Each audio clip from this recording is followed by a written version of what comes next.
Menyenangkan dihelat oleh INP Indonesia dan pada kesempatan kali ini setelah cukup banyak tema yang diangkat seperti sebelumnya ada soal kultur akademik, ada soal bisnis transformation di era digital, kemudian ada ngomong-ngomong sama musisi, ada juga soal personal branding. Malam hari ini INP keluar dengan hal yang tidak kalah menariknya. Jadi mudah-mudahan teman-teman bisa stay di sini, kita bisa ngobrol yang asik, ngobrol yang enak karena malam hari ini temanya nggak kalah seru, nggak salah teman-teman meluangkan sedikit waktu untuk berbicara lebih jauh mengenai hal yang menarik yang akan kita segera omongin atau kita obrolin hari ini. Sebelum kita mulai, boleh dong saya minta semangatnya untuk kita semua, minta senyum terbaiknya, dan saya minta tepuk tangan yang paling meriah untuk kita semua. Tepuk tangannya seperti ini, tepuk tangan untuk kita semua. Oke, malam hari ini kita bicara yang seru-seru sekali lagi. Karenanya judulnya aja asik banget nih ya, teman-teman sekalian. Judulnya Cerita dari Negeri Van Oranje. Jadi malam hari ini namanya juga cerita, kita cerita-cerita aja. Tapi ceritanya bukan cerita yang ansih cerita. Ceritanya mudah-mudahan mengandung makna untuk banyak pihak. Buat teman-teman yang ada di Belanda, mudah-mudahan bisa mengambil manfaat juga. Saya tahu di kesehariannya mungkin berbeda dengan suasana di Indonesia. Banyak hal yang harus dalam tanda petik diharmonisasi misalnya. Tetapi bagi kita atau saya misalnya yang berada di Indonesia, hari ini tentu menjadi semacam punya peluang untuk melihat sebenarnya seperti apa sih hidup di Belanda. Saya melihat kalau dari media sosial sih keren banget. Saya belum pernah tinggal di Belanda, hanya di airportnya aja pernah lewat, tetapi tidak tahu banyak makanya. Makanya hari ini saya senang sekali karena bisa melihat bagaimana kondisi di Belanda. Karena kabarnya selain suasananya sungguh nyaman, tetapi ada juga tantangan-tantangan yang lazim dihadapi oleh teman-teman yang mukim di Belanda, baik untuk sekolah, belajar, atau tinggal. Karenanya, namanya ngobrol-ngobrol, nanti kita punya banyak sekali narasumber ya, dan narasumbernya keren-keren. Yang pertama saya minta tepuk tangan yang paling meriah untuk Ibu Pin Lim dari komunitas Indonesia Living in Holland. Kita berikan tepuk tangan. Oke. Kemudian bersama kami juga ada Bu Pamela Anggia Dewi, psikolog dan praktisi brain spotting. Mbak Pamela, selamat malam. Terima kasih sudah hadir. Kita berikan tepuk tangan. Iya. Last but not least, yang paling keren, ada Bang Frederick Dermawan Purba. Beliau adalah Wakil Dekan Bidang Pembelajaran Kemahasiswaan dan Riset Fakultas Psikologi Universitas Pajajaran, dan juga beliau adalah alumni Belanda. Kita berikan tepuk tangan yang paling meriah untuk beliau. Oke. Baik, para narasumber terima kasih.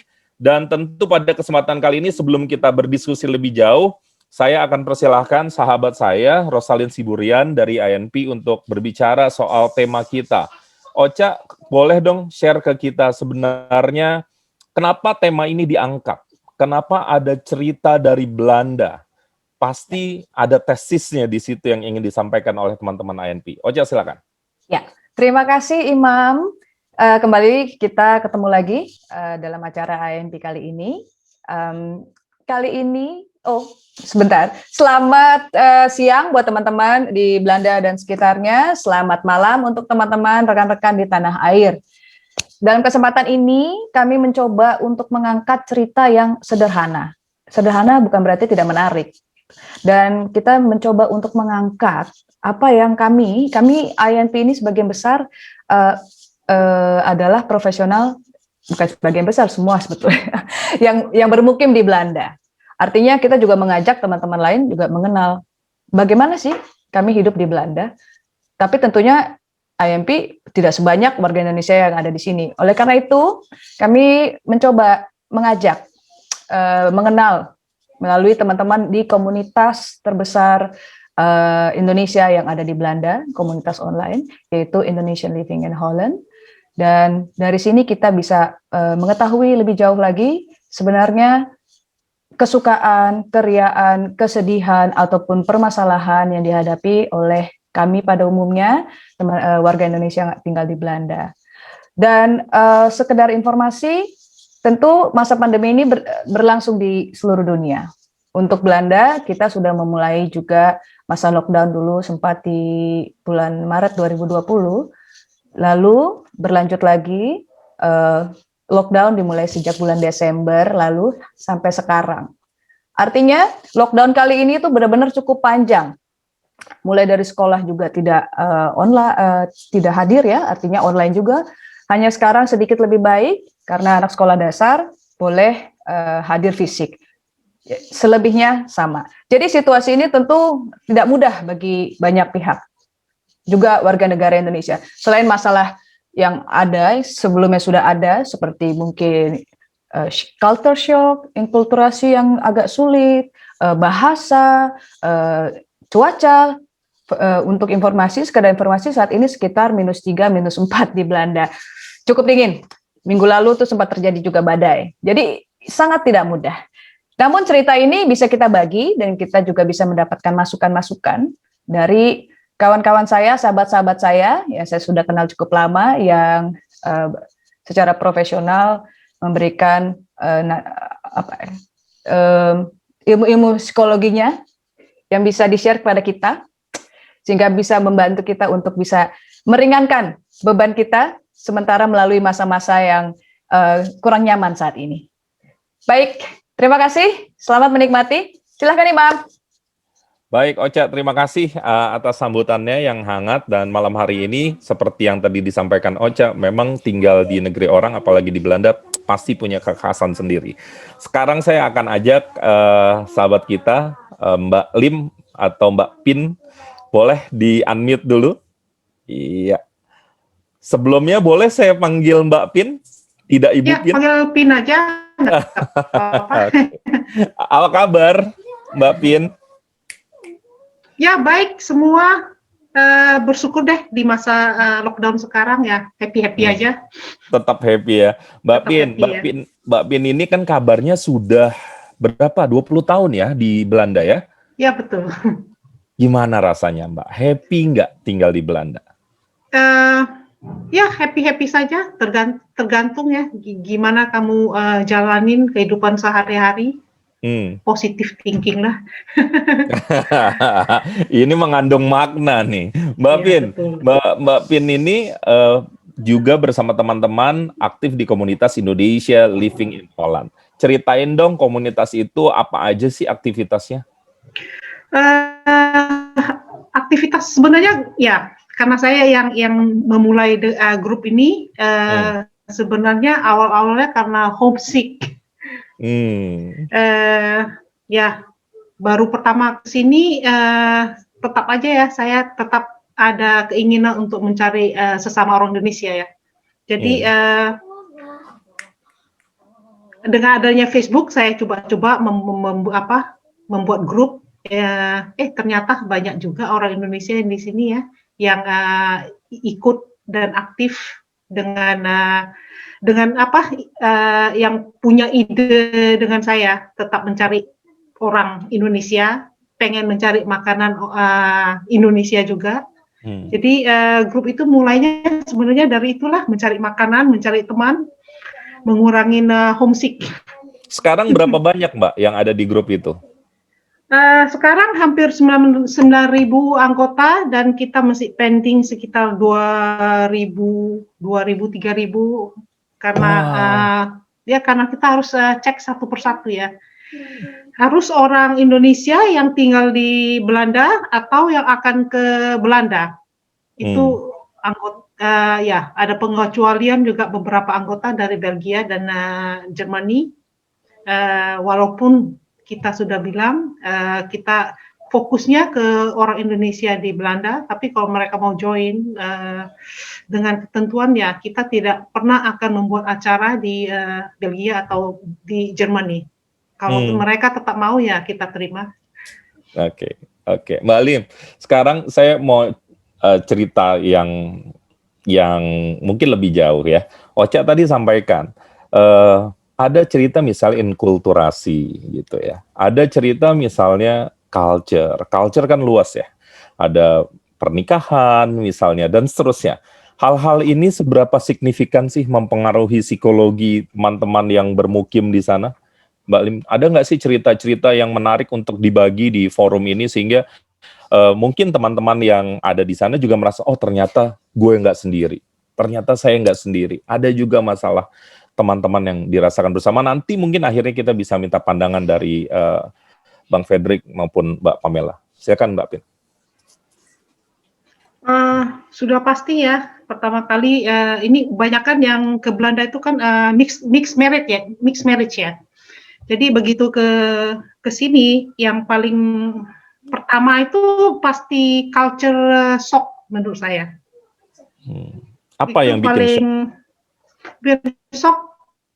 Kenapa ya? Kalau di Indonesia misalnya kita mau mengunjungin teman atau apa, dengan last minute bisa aja kita ke rumah teman atau apa, tapi sepertinya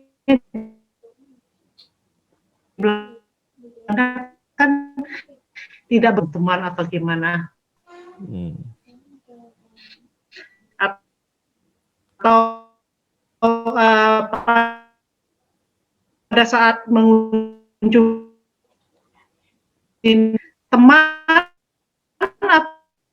atau jam makan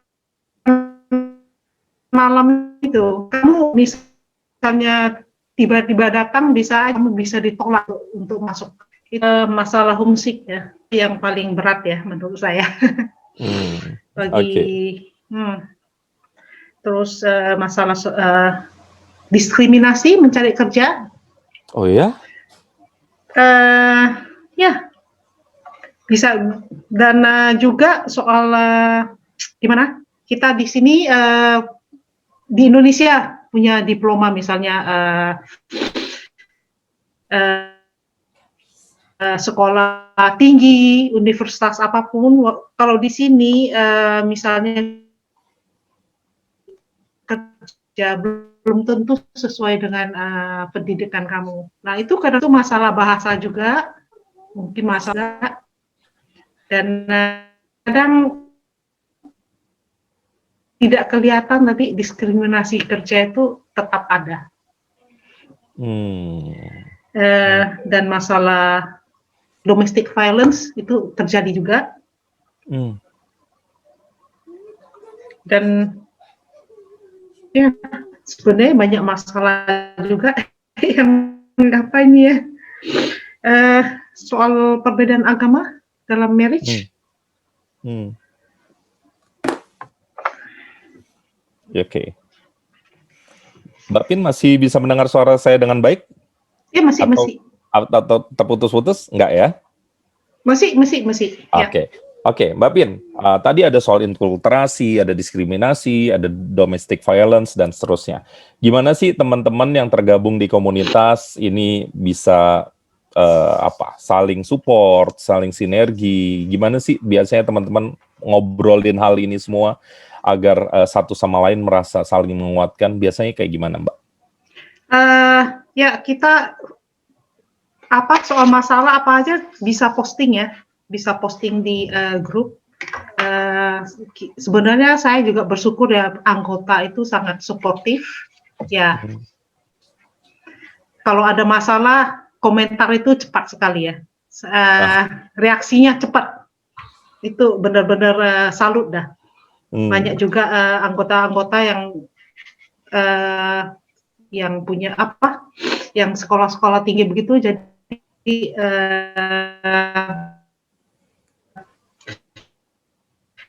masalah soal hukum, masalah soal ini itu mereka semua ada jawabnya ya. Jadi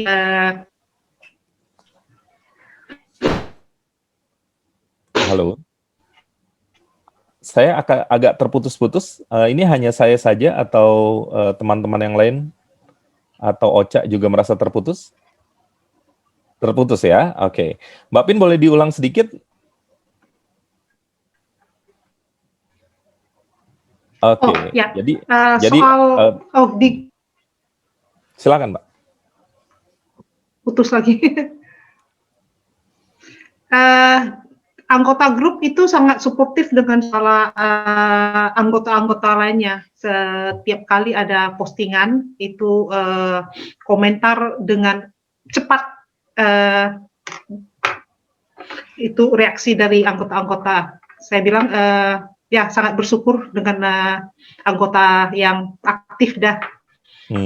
Oke. Mbak Pin, ini rasanya juga apa ya? Kalau kita di luar negeri nih, saya sih belum pernah mukim lama di luar negeri, tetapi dalam aktivitas pekerjaan saya lumayan sering bepergian. Ada rasa yang saya rasakan itu kalau di luar negeri itu asal sama-sama orang Indonesia, rasanya kayak rasa saudara gitu, bukan rasa teman lagi. Itukah yang juga sebenarnya menyatukan hati teman-teman di komunitas, Mbak Pin?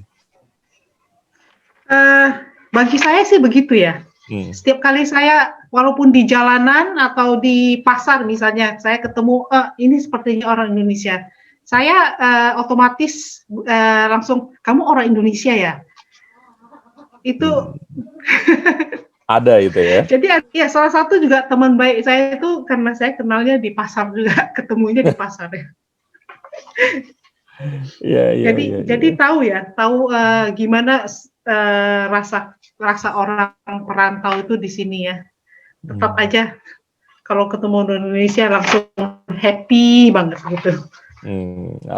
Oke. Sekarang saya mau ke Bang Fredrik dulu ya, Mbak Pin ya. Bang Fredrik, tadi Mbak Pin ceritakan, ternyata dimanapun kita berada dan tidak terkecuali di negeri Belanda, di negeri Van Oranje ini ada tantangannya. Bang Fredrik juga pernah di sana, kalau saya nggak salah kemarin kita sempat ngobrol 4 tahun. Tadi ada cerita-cerita yang disampaikan, tidak sederhana kadang-kadang masalahnya. Ada soal inkulturasi, ada soal diskriminasi kerja, ada soal domestic violence, dan seterusnya. Apa yang menurut Bang Fredrik perlu ditanggapi dari sudut pandang Bang Fredrik sebagai akademisi dan juga aktif terlibat dalam konteks ini? Silakan Bang Fredrik. Terima kasih Mas Imam. Memang saya tentunya kalau Bu Pin 20 tahun ya gitu. Kalau saya hanya kebetulan 4 tahun karena pada waktu 2014 sampai 2018 saya ditugaskan oleh negara untuk sekolah S3, S2 sekaligus S3 di Rotterdam, jadi di Erasmus Medical Center. Nah, apa yang dirasakan kayak gini, kalau saya sih menilainya, kalau orang yang tinggal di negeri sana gitu kan tentunya ada berapa level ya. Jadi seperti kulit bawang itu kulit bawang, saya nggak pinter masak sih. Agak lebih canggih masaknya ketika selama tinggal di Belanda. Tapi jadi kalau Mas Imam yang katanya singgah di airport aja itu mungkin menyentuh dikit Belandanya gitu. Kalau yang teman-teman yang liburan itu cuman 1 lapis aja yang terkuak lah ya dari bawang yang berlapis-lapis tadi gitu. Kalau mereka yang S2 gitu misalnya yang 1 tahun, 1,5 tahun sampai 2 tahun itu mungkin cukup banyak. Tapi karena mereka di sana memang pokoknya aku akan memanfaatkan sebisa mungkin, biasanya student Indonesia itu sekolah terus weekend jalan-jalan gitu ya. Bu Pin ya pasti tahu tuh banyak student Indonesia itu nanti karena di Eropa kan sangat dekat ya. Kalau kita udah naik kereta api ke Jogja 8 jam itu ya ampun masih sepulau gitu. Cuman beda provinsi. Kalau kita 8 jam mungkin udah sampai di mana itu, udah di Jerman, di daerah mana misalnya. Nah itu kalau yang PhD biasanya 4 tahun gitu, lalu kemudian seringkali juga membawa keluarga itu beberapa lapisan lagi gitu. Nah yang tentunya paling dalam gitu sampai ke inti-inti bawangnya itu adalah para tadi mereka yang memang tinggal di sana, bekerja di sana gitu seperti Ocha. Saya juga punya teman di Rotterdam yang waktu itu udah dari tahun berapa ya di sana sudah punya apartemen, sudah punya pekerjaan tetap, juga punya pasangan gitu. Terlepas dari datang baru menikah atau mungkin pada banyak kasus juga menikah dulu baru kemudian pindah ke sana gitu. Itu juga terjadi. Nah, apa yang disampaikan tadi oleh oleh Bu Pin itu tentunya kalau ditanya ke saya apakah saya pernah mengalaminya secara pribadi, untuk beberapa hal iya. Kalau tadi dikatakan kangen udah pasti ya. Saya berpikir ya Bu Pin ya, saya pindah ke sana ketika zaman IT kita luar biasa. Jadi saya kangen sama rumah gitu. Yang paling saya kangen bukan keluarga sih terutama, tapi 2 anjing saya gitu. Jadi kalau saya ngobrol video call dengan adik saya yang di rumah gitu, videonya ngadap ke anjing, saya ngobrol sama adik saya gitu. Jadi double lah gitu ya. Jadi lebih mudah gitu. Tapi saya kebayang 20 tahun yang lalu gitu. Ketika pergi ke sana, ada lewat telepon, hanya lewat telepon. Kalau 20 tahun lalu kan mungkin 1991 ya Bu Pin ya gitu. Jadi Betul. itu saya mungkin baru SMP gitu, atau SD mungkin. Jadi pasti kan telepon atau kirim surat atau yang nanti nyampainya entah kapan gitu. Jadi saya membayangkan betapa sulitnya untuk kemudian saudara-saudara kita yang di sana itu berada di negeri yang asing, gitu, yang tidak kenal siapapun, gitu. Dan mungkin nggak dalam posisi yang dengan mudah untuk bilang aku pengen pulang. Gitu. Kalau saya pada waktu itu kan, aduh kangen gitu, bilang aja sama profesor saya mau ngambil data, minta duit, pulang gitu. Bisa, saya tiap tahun pulang pada waktu itu. Atau pengen jalan-jalan, cari conference kemana, conference, sambil habis itu seminggu, setelah itu jalan-jalan. Tapi kan itu tidak mungkin dilakukan oleh banyak orang yang dalam situasi yang berbeda ya. Jadi homesick saya rasa sudah pasti. Homesick itu mau yang baru berangkat minggu lalu, saya punya teman yang baru berangkat 2 minggu lalu untuk sekolah di Nijmegen, itu udah kerasa homesicknya olehnya, gitu. Apalagi yang sudah lama ya, semakin lama tetap akan homesick. Dan salah satu cara yang tadi dilakukan dan saya pikir itu inisiatif yang sangat baik oleh Bu Pin adalah mengumpulkan mereka yang sama-sama dari Indonesia berada di dalam sebuah kondisi yang sama, mungkin tidak sama detailnya gitu, tetapi kan berada di lingkungan dan mungkin juga stresor berarti mungkin hal-hal membuat stresnya kurang lebih sama. Kalau di mahasiswa itu adanya PPI kan ya gitu. Jadi Perhimpunan Pelajar Indonesia ada di Belanda, ada di kota-kota. Kalau yang saya lakukan dulu adalah begitu sampai pas di libur 3 hari, lalu kemudian landlord saya kebetulan orang Indonesia yang diajak dari usia 7 tahun oleh ibunya ke sana. Saya diajak ke gerejanya gitu, karena kebetulan saya Kristen gitu, diajak ke gereja, dan di gereja itu banyak orang Indonesia juga. Sebenarnya prinsipnya sama dengan tadi gitu, mau PPI, mau di tempat ibadah, mau di kegiatan-kegiatan lain yang mungkin ada orang Indonesianya. Sama seperti Jadi support system itu penting ya Mas? Penting Support banget, system jadi penting. Support system penting banget. Karena saya ingat banget waktu saya lagi di Amsterdam sendiri setelah selesai dengan bimbingan profesor saya, lalu kemudian saya duduk tuh di tengah kota di mana biasanya banyak turis. Begitu saya duduk, terus datang sekeluarga duduk di sebelah saya, terus ngobrolnya Indonesia kan, itu ada perasaan loh, perasaan kayak apa ya, seneng karena ternyata bertemu dengan saudara. Tadi Bu Pin bilang dan Mas Imam bilang saudara loh di situ. Kalau di Indonesia ada, kalau nggak kenal saya malah mungkin tasnya dipegang ya gitu, takut gitu. Tapi kalau di luar, di Belanda, saya justru mencari orang-orang yang mirip dengan saya, karena itu social support. Dan social support terbukti secara riset juga adalah salah satu yang membantu menurunkan tingkat stres gitu. Dan itu hubungan itu sudah diteliti dan ditemukan jauh hari. Jadi prinsip pertama adalah memang siapapun kita, mau ke sana atau mau ke sana belajar atau tinggal atau apapun gitu, yang wajib dicari pertama itu adalah social support. Oke. Bang Fredrik, satu lagi. Kalau kita tadi dengar dari Bang Fredrik, dari Bu Pin, bahwa hal yang common, yang kita rasakan semua, contoh homesick saja, itu seringkali ternyata menjadi barang yang tidak sederhana. Buat sebagian orang yang bisa berdamai dengan situasi, mungkin dia akan cepat lewat. Tetapi mungkin orang berbeda-beda, ada juga yang tidak mudah mengalami itu, dan mungkin apakah ada cerita-cerita bahkan sampai harus pulang, dan gagal studinya dan seterusnya. Ada cerita soal seperti itu, Bang Fredrik?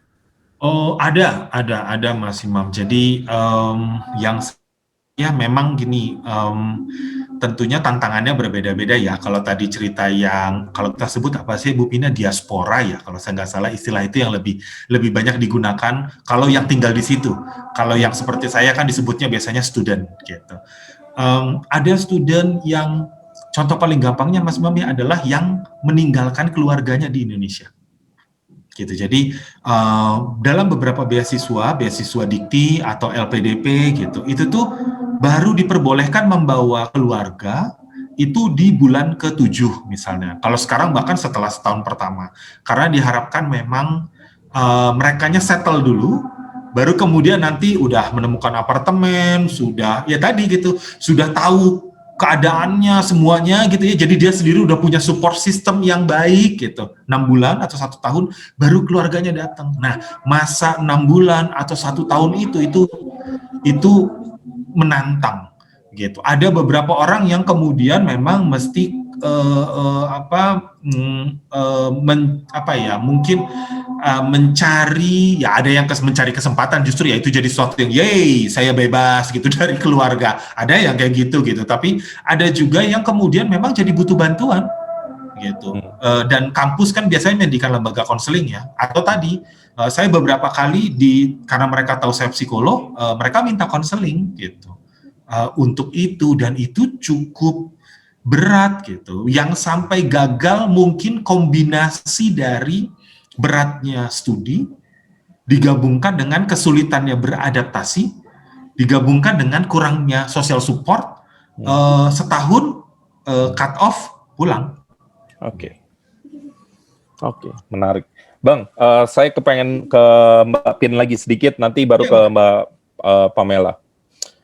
Mbak Pin, tadi kita udah cerita-cerita soal sebagian masalah ya, tanpa bermaksud menyederhanakan, misalnya soal homesick.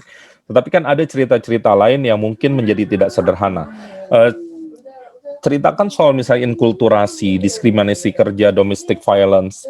Seberapa bermasalah sih itu buat teman-teman yang saat ini di Belanda? Apakah itu masih menjadi isu yang hangat di tengah perbincangan komunitasnya, Mbak Pin? Silakan.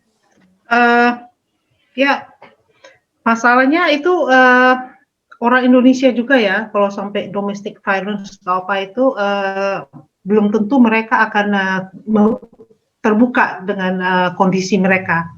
Jadi untuk membantu juga rada-rada susah. Mereka agak tertutup soal masalah beginian. Jadi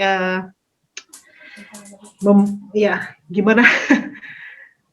Ya, tapi ada ya, itu menjadi semacam perbincangan yang sulit diungkapkan, tetapi hal-hal itu juga menjadi problem ya pada beberapa kesempatan.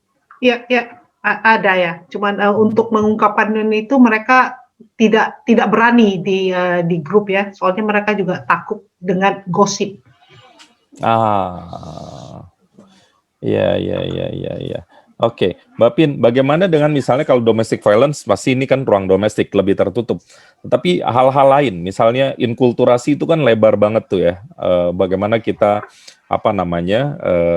ada culture shock dan seterusnya. Apa masalah yang biasanya terjadi? Dalam tanda petik, tubrukan budaya seperti apa yang biasanya ditemui oleh teman-teman di sana? Soal bahasa, pertama itu saya pikir, dengan pasangan sendiri ya, karena beda budaya juga bermasalah ya. Awal-awal mungkin selama pacaran tidak terasa, tapi setelah menikah dan tinggal di sini jadi ada masalah. Biasanya masalahnya seperti apa sih secara umum, Mbak Pin? Perbedaan ide, agama, dan ini mana saya catat juga ya. Perbedaan pandangan itu biasa ya, menurut mungkin menurut suami yang orang Belanda ini sebenarnya oke gitu, nggak ada masalah. Tapi menurut istri yang dari Indonesia ini masalah, tidak sesuai dengan budaya atau tidak sesuai dengan pandangan saya. Itu juga membuat masalah jadi besar. Dan itu semacam cerita yang terus berulang ya, Mbak Pin ya. Maksudnya sering kali itu berulang gitu di obrolan gitu ya. Mungkin selama Mbak Pin ngobrol dengan teman-teman banyak ya cerita-cerita seperti ini ya. Ya, tapi sebenarnya walaupun banyak masalah, saya sebenarnya bagi saya sendiri ya, karena suami saya juga orang Indonesia, jadi masalah itu buat saya sih kecil, sama-sama orang Indonesia. Oke. Tapi buat saya sepertinya punya masalah dengan video saya. Oh iya, oke, nggak apa-apa. Oke, Mbak Pin, saya ke Mbak Pamela dulu, berarti ya. Oke. Saya Oke. coba apa? Oke, di refresh dulu mungkin ya. Mbak Oke. Pamela, sekarang Iya. saya mau cerita ini ditanggapi oleh Mbak Pamela sebagai seorang psikolog. Apa sih yang penting menjadi catatan dengan kondisi saudara-saudara kita, teman-teman kita yang saat ini berada di Belanda, mendengar penuturan dari Mbak Pin maupun Bang Frederick tadi? Oke, terima kasih Mas Imam. Ini suara saya cukup jelas? Bagus, Mbak. Di sini soalnya ini ya azan Isya ya, dan kebetulan rumah saya dekat dengan masjid, jadi mungkin terdengar. Buat teman-teman yang di Belanda, semoga tidak membuat tambah jadi homesick karena lagi nggak bisa pulang ya. Saya nggak tahu di sana common atau enggak untuk mendengarkan seperti ini, tapi kan kalau di Indonesia ini hal yang sangat Indonesia sekali ya, gitu. Ya, oke. Ya, kalau dari mendengar kondisi yang tadi dari Mbak Pin gitu ya, dari Mas Jeki, Bang Jeki ya, saya biasa memanggilnya Jeki. Dan tadi yang dari Mas Imam bilang, menurut saya betul tuh, ada sisi-sisi terutama kalau masalah-masalahnya mungkin terdengarnya biasa, tapi mungkin buat orang yang mengalami itu pasti kompleks gitu. Apalagi kalau dia sampai cerita. Ya, itu yang perlu kita garis bawahi juga kalau kita bertindak sebagai support system. Tadi kan sudah dibahas ya dengan support system. Jadi kalau ada sampai satu orang yang bercerita dan dia betul-betul menceritakan dengan sungguh-sungguh ya mencurahkan problemnya, kita harus garis bawahi bahwa buat dia secara subjektif memang problem itu sesuatu gitu. Pasti berat kalau dia sampai cerita ya. Gitu. Jadi karena akhirnya balik lagi betul tadi seperti Jeki bilang, per individu akan beda. Ada yang bisa dengan mudah untuk mengatasinya, ada juga yang seperti terjebak gitu, terus-menerus dalam situasi itu.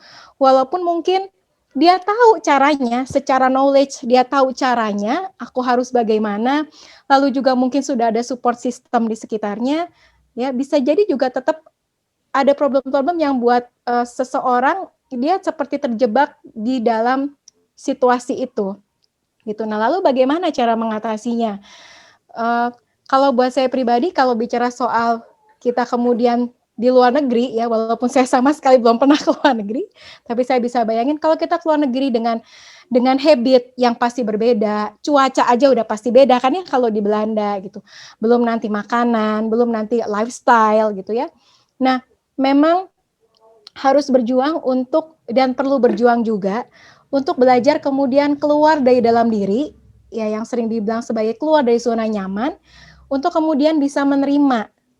Karena akhirnya ketika kita bisa menerima situasi-situasi yang ada di diri kita, ini akan memudahkan kita untuk menjadi melentur ya, fleksibel, kemudian bisa mengubah hal-hal yang ini polaku tapi perlu kuubah. Gitu. Lalu juga menjadi lebih fleksibel untuk menemukan cara-cara baru. Lalu juga menjadi lebih fleksibel untuk menemukan kekuatan-kekuatan baru. Ya kayak tadi Jeki bilang, nggak bisa masak dulu, tapi begitu di Belanda lumayan lah jadi bisa masak gitu kan ya. Ada kalau menurut saya orang-orang sering bilang hidden strength itu betul loh. Ya jadi yang namanya hidden, jadi kadang-kadang kita nggak tahu gitu. Bagaimana yang hidden ini bisa keluar kalau kita kemudian tadi yang Mas Imam bilangnya berdamai dengan diri kita, berdamai dengan situasi, menerima dulu. Gitu. Menerima bukan berarti kemudian nggak berbuat apa-apa ya, nggak juga gitu. Menerima tetapi dengan aktif kemudian belajar dari penerimaan itu, mulai mengubah diri, mulai keluar dari dalam diri sendiri dan menemukan tuh potensi-potensi yang sebenarnya aku punya ya, tapi nggak pernah aku keluarkan sekarang. Nah, hanya memang seringkali mengapa orang nggak bisa sampai di level ini?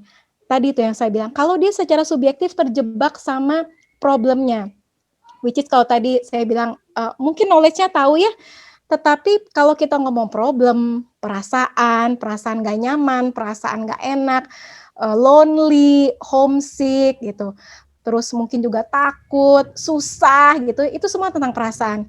Dan perasaan ini memang bukan di area knowledge, bukan di area pengetahuan, tetapi di area yang orang-orang sering bilang subconsciousness ya. Dan secara neurobiologi, Betul, area subconscious itu ada di area otak subkortikal kita. Nah, masalahnya seringkali si area otak subkortikal ini komunikasinya nggak nyambung gitu sama area knowledge. Jadi kayak kalau saya suka mengibaratkan kalau kalau kita berdiri di antara dua tebing gitu, yang satu problem, yang satu sebenarnya nih udah ada jawabannya, tapi nggak ada jembatannya gitu, nggak ada pathways-nya. Makanya jadi terjebak di perasaan itu terus dan seperti susah untuk keluar dari situ. Seperti itu, Mas Imam. Oke, Mbak Pamela, jadi menarik ya, kalau ada teman ingin bercerita saja, di situ sebenarnya kita harus mulai, apa ya, dalam tanda petik waspada, karena jangan-jangan teman kita memang benar-benar butuh teman untuk mendengarkan ceritanya. Jadi kalau kita melihat kondisi di saat kita mukim, misalnya di negeri orang, jauh dari misalnya tanah air, ini sebenarnya kondisi yang kompleks ya. Jadi dalam tanda petik kita nggak boleh juga terlalu meremehkan kondisi-kondisi psikologis yang apa ya, yang diterima oleh teman-teman yang ada di sana. Jadi memang harus ada persiapan mental sebenarnya Mbak Pamela ya. Betul, betul. Kalau menurut saya harus ada persiapan mental ya. Kadang-kadang gini, kayak tadi ya yang masih bilang kalau di medsos kan kayaknya indah gitu. Terus kalau kita mau pengen pergi ke luar negeri, ya kalau cuma wisata mah kan lain cerita ya. Tetapi dengan kalau misalnya student gitu, terus kemudian kuliah lagi atau misalnya mau kerja di sana, mau tinggal di sana. Artinya yang kita datang ke sana bukan cuma untuk sekedar have fun gitu, tapi ada tanggung jawab yang kita emban gitu ya untuk di situ. Nah, memang kalau menurut saya perlu persiapan mental yang lebih gitu. Orang traveling aja kan butuh persiapan ya, apalagi kalau yang bukan traveling gitu, yang butuh waktu lebih lama. Betul, harus ada persiapan mental. Oke, makasih Mbak Pamela. Nanti saya ingin dalami metode brain spotting. Mungkin nanti Mbak Pamela bisa cerita ke kita. Kabarnya metode ini akan bisa kita manfaatkan untuk membantu kondisi kita dimanapun kita berada, termasuk teman-teman yang ada di Belanda. Sekarang saya ingin lagi dong ke Mbak Pin. Mbak Pin bisa mendengar saya? Oke. Kedengaran suara saya? Nah, sekarang bagus sekali Mbak, clear sekali. Oke.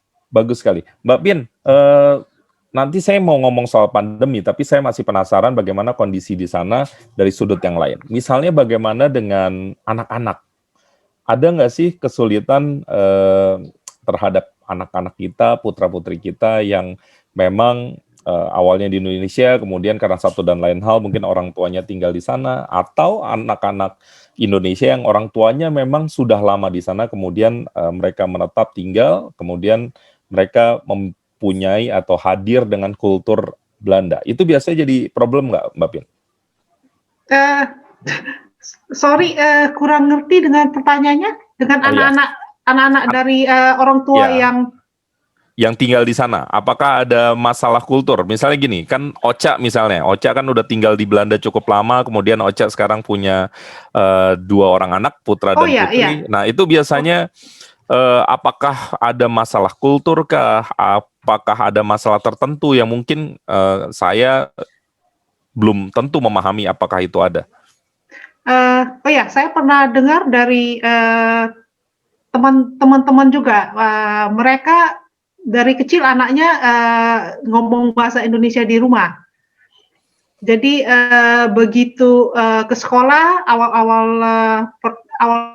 sekolah apa itu playgroup atau sekolah ya begitu, mereka punya masalah dengan bahasa di sekolah ya. Jadi agak kadang-kadang anak-anak itu dibully atau diapain gitu. Tapi sebenarnya anak-anak itu umur segitu itu belajar bahasa itu cepat sekali ya.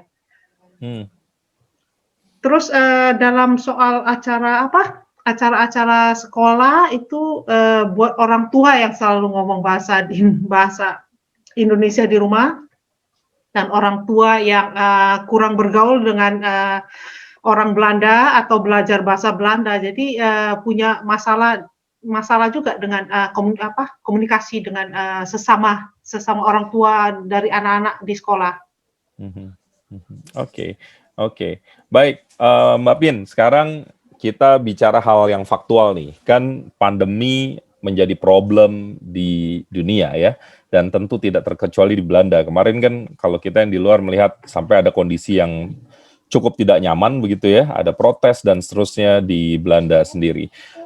Bagaimana sih kondisi di Belanda saat ini soal pandemi, kemudian ada lockdown? Apakah ini menjadi perbincangan yang cukup hangat di Belanda saat ini?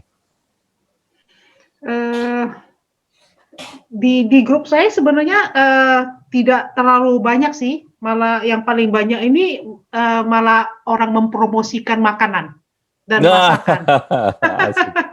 Jadi selama pandemi ini justru grup saya itu laris dengan promosi dapur baru dengan menu-menu dan paket-paket makanan yang baru. Kalau Mbak Pin lihat apa yang melatar belakangi hal itu? Tiba-tiba semua senang masak atau jangan-jangan memang semua butuh terobosan untuk misalnya mencari pendapatan lain? Itu juga karena banyak juga orang yang kehilangan kerja ya, harus di PHK dan ada untuk keluar gimana ada batas untuk keluar kemana-mana ya. Jadi kita itu ya susah bergerak sekarang ya. Tetap di rumah, kalau tidak perlu ya hanya belanja ke supermarket atau ke drugstore itu aja. Yang lain-lainnya semuanya online. Jadi orang-orang menawarkan makanan atau apa itu mereka akan hantar ke rumah. Jadi lumayan. Oke, Mbak Pin. Jadi makin tahu kalau banyak makanan. Mbak Pin, kalau memang kondisi pandemi seperti itu ya, di satu sisi yang menarik memang jadi orang banyak jualan makanan. Tetapi bagi misalnya saudara-saudara kita yang kehilangan pekerjaan, sempat ada nggak diskusi-diskusi soal ini? Dan apakah misalnya ada saling bantu gitu, menawarkan pekerjaan? Ada nggak sih diskusi kayak gitu? Selama ini saya belum ada lihat di grup sama sekali. Yang cuman ada yang terakhir nih soal apa itu yang ada di Indonesia, di Sulawesi itu ada yang likuifaksi atau iya begitu di grup langsung banyak itu yang menyumbang. Oh iya waktu ada bencana dan itu cepat sekali soalnya dari anggota grup itu ada saudara yang di dekat lokasi, jadi semua sumbangan cepat itu masuk ya. Dan ada juga satu soal ada orang Indonesia yang ilegal tinggal di sini tiba-tiba meninggal, jadi itu jenazahnya harus dipulangkan dan membutuhkan biaya. Dalam 5 menit, kurang dari 5 menit itu semua biaya terkumpul dengan cepatnya. Wow. Anggota itu benar-benar hebat, salut. Oke, menarik sekali. Oke, Mbak Pin, sebelum saya melanjutkan, saya ingin sampaikan kepada seluruh pemirsa acara ini, khususnya bagi alumni Belanda, untuk mendaftarkan dirinya di website NL Alumni Network. Sekali lagi, bagi Anda yang menjadi alumni Belanda, Anda dapat mendaftarkan diri di website NL Alumni Network. Oke, sekarang saya juga informasikan kepada teman-teman yang menyaksikan acara ini, apabila ingin mengirimkan pertanyaan, seperti yang sudah juga disampaikan oleh host dari acara ini, silahkan mengirimkan pertanyaan di kolom Q&A atau di kolom chat juga boleh, dan kita akan membacakan dan ngobrolin ini bareng-bareng. Gimana sih kehidupan teman-teman sekalian, apa yang teman-teman ingin tahu, dan saya rasa ini forum yang baik sekali untuk kita semua berbagi. Mudah-mudahan dengan cara berbagi seperti ini bisa merilis juga suasana hati teman-teman, dan di satu sisi mudah-mudahan juga kita atau para narasumber juga bisa memberikan masukan. Oke, sekarang saya balik lagi dong ke Bang Fredrik. Bang Jeki, cerita lagi dong soal bagaimana kehidupan di Belanda. Tadi menarik di saat Bang Jeki menceritakan, menganalogikan Bang Jeki menjadi orang yang lumayan mulai masuk ke kulit-kulit dari bawang itu. Ada mulai mungkin masalah-masalah yang khas ada di sana harus dijumpai selama 4 tahun. Ceritain lagi Bang, apa sih yang apa namanya, yang misalnya paling menantang, paling mengganggu, dan bagaimana Bang Jeki keluar dari problem itu? Silakan Bang. Makasih Mas Imam. Ya tentunya saya nggak sempat mengalami masalah yang sangat itu ya, dalam artian kalau tadi masalah hukum dan sebagainya, untungnya tidak gitu ya, karena mungkin lengkap semua surat-surat dan sebagainya juga lengkap karena pada saat itu kan memang saya disekolahkan. Tapi saya ingat sekali kalau dikatakan beberapa yang saya ingat sekali itu terjadi di 6 bulan pertama. Masalah penyesuaian aja dulu ya gitu. Adalah saya datang di April waktu itu tahun 2014. Dan kita di Indonesia terbiasa dengan ya jam 6 pagi matahari terbit, jam 6 pagi sore matahari tenggelam gitu ya. Nah, begitu di sana nanti kalau udah masuk summer mataharinya tuh tenggelamnya tuh jam 9 gitu. Malam. Terus baru gelapnya jam 9 malam atau jam 8 gitu. Lalu kemudian baru terbit, udah terbit lagi tuh udah terang itu jam 5 gitu misalnya. Jadi di winter itu kebalikannya, nanti jam 4 itu udah gelap gitu. Jadi saya kalau lagi summer, mataharinya masih sampai jam 9 itu, saya mau tidur, merasa berdosa. Gitu, kebayang nggak? Jadi kalau merasa berdosa karena masa sih gue udah tidur masih terang gitu.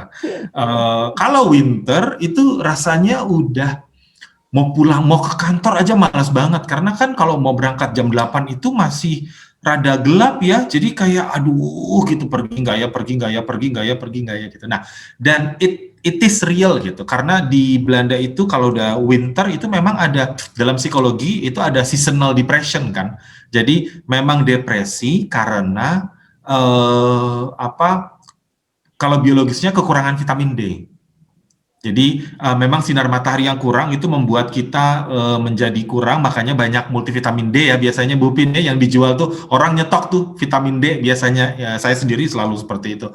Sama yang kedua ya tadi, karena memang nggak ada cahaya matahari, orang jadi kayak moody gitu. Nah itu sesuatu yang saya alami, itu yang pertama. Yang kedua perbedaan jam, perbedaan jam dengan Indonesia maksudnya ya gitu. Jadi ketika saya bangun pagi gitu, itu grup WhatsApp, kan saya dosen ya gitu, grup WhatsApp itu udah full gitu. Terus kemudian saya harus catch up kan apa aja yang terjadi karena bangun jam 7, jam 6 misalnya. Lalu kemudian di sana kan udah jam 11 atau jam 12, sorry di Indonesia ada jam 11, jam 12. Nanti ketika saya fokus kerja gitu, nah begitu jam 5 pulang, di Indonesia udah jam 11 atau jam 12 kan gitu. Dan saya kan merasa sendiri karena ya tadi mungkin karena baru gitu. Lalu orang Belanda itu tipikalnya adalah kalau kita bukan teman dekat gitu, ya memang kita juga agak jarang menghabiskan waktu pulang kantor gitu. Jadi for your information, memang orang Belanda itu sangat tepat waktu ya Bu Pin ya. Jadi tepat waktu tuh saya sampai aduh itu saya betul itu shock ketiga sebenarnya. Soal tepat waktu itu luar biasa. Jadi betul-betul datang masuk jam 9, hey, kalau hari Senin datang dari pintu masuk, hey, how was your weekend? 3 menit ke kantor, ke ruang kerja. Terus duduk gitu kan. Nanti kadang ngambil kopi, terus kemudian ketemu di coffee, ketemu di pantry gitu. Terus kemudian udah cuman hey, balik lagi. Nanti jam makan siang ke tempat dapur gitu, sambil bawa sandwichnya, ngobrol 20 menit, terus kerja lagi. Nanti jam 5 pas tuh, orang-orang udah, hey, bye, apa Bu, torsin, dan semacamnya lah ya gitu. Udah gitu, karena tipikal Belandanya, mereka hanya makan panas, hot meal itu hanya malam. Makan siang itu biasanya as efficient as you can. Gitu. Jadi saya juga keikutan kan gitu. Jadi itu dia. Nah, begitu mereka pulang kan saya yang bingung ya. Terus saya harus kemana ya? Kalau di apartemen juga nggak tahu harus ngapain. Mau telepon juga, semua orang juga udah tidur di Indonesia gitu. Jadi akhirnya sulit gitu untuk saya. Nah, makanya saya bilang tadi support system itu kita nggak bisa rely on orang yang di Indonesia karena perbedaan waktu, tapi harus cari juga yang di Belanda. dan kita bisa bersama dengan mereka tidak hanya di kantor itu gitu.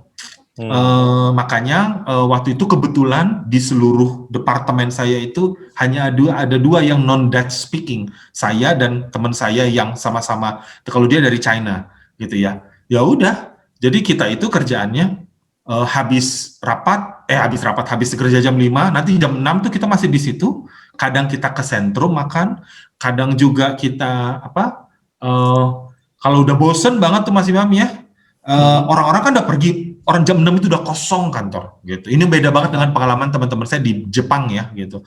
Jam 6 itu nanti kita rapetin tuh meja rapat, terus kita beli net tenis meja, terus kita main pingpong di ruang rapat gitu. Karena saking udah oh iya, sulitnya juga adalah pusat perbelanjaan itu bukan kayak Indonesia kan, jam 10 tutupnya, jam 6 udah tutup gitu.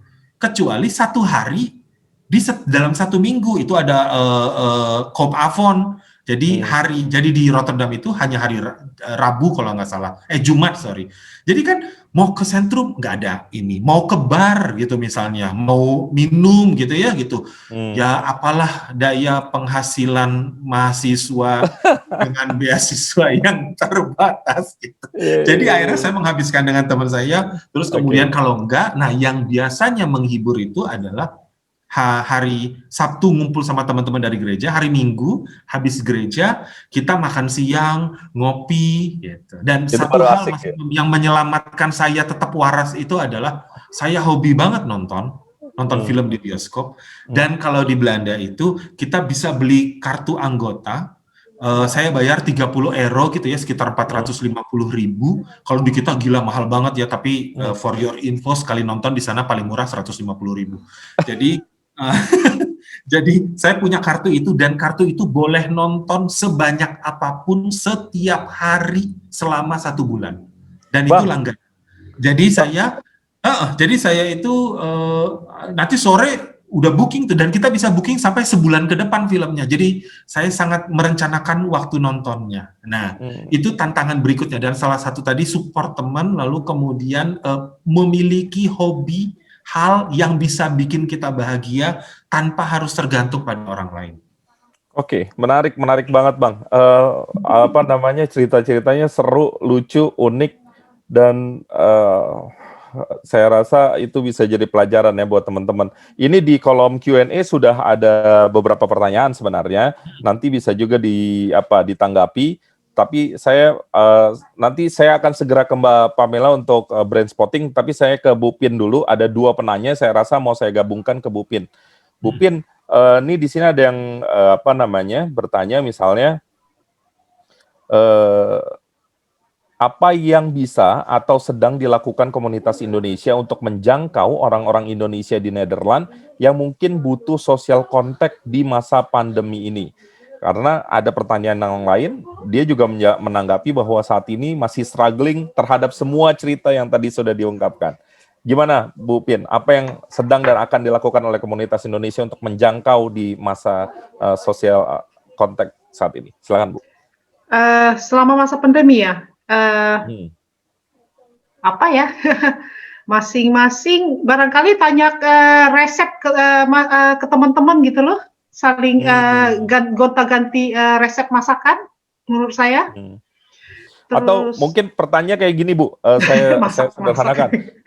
Intinya ini Bu Pin, di masa pandemi ini mungkin kan banyak teman-teman yang belum terjangkau oleh komunitas ini. Apa yang dilakukan komunitas untuk menjangkau lebih banyak orang, sehingga semua orang Indonesia yang ada di Belanda merasa punya support system. Yang belum bergabung di komunitas, gimana sih caranya gabung? Atau sebaliknya, komunitas menyediakan apa biar lebih banyak yang bisa bergabung di komunitas?